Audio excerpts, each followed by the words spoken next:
من الشيطان اللعين الرجيم بسم الله الرحمن الرحيم والصلاة والسلام على رسول الله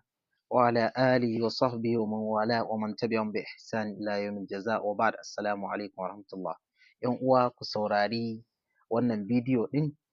na san za ku yi farin ciki da kasancewan kuma abota sunna waɗanda ba mushrikai ba, har ma da an ji cewa mutum ya zo da tauhidi da kaɗaita Allah sai a ce amma dai kai ɗan izala ne ko ahlus sunna ko? Mu saurari wannan bidiyon tare. Sanin ai a nuna mana sanin ai gashi na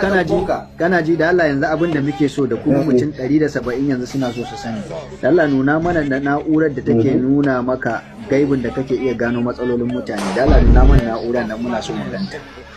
ta waya ne ya zan nuna maka ita ka gani gashi nan ta waya ya ne zan nuna maka ita ka gani wannan ita ce na'ura gashi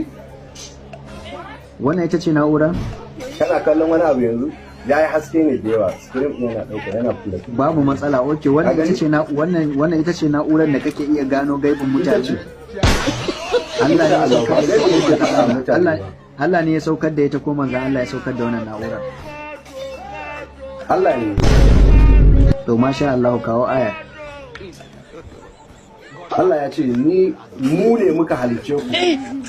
ko kuma muka halicci ma abin da muka Qur'ani sani ba Hausa bane ka ja sani ayar ja ayar tukuna ban san ayar da Hausa da Larabci ba baka san ayar da larabci ba baka san ayar da larabci ba to kace Allah ya ce mene kana gardama ba ka tsaya ka saurari a'a maimaita da Hausa ma maimaita da Hausa me ya ayan ta ce na gaba yi magana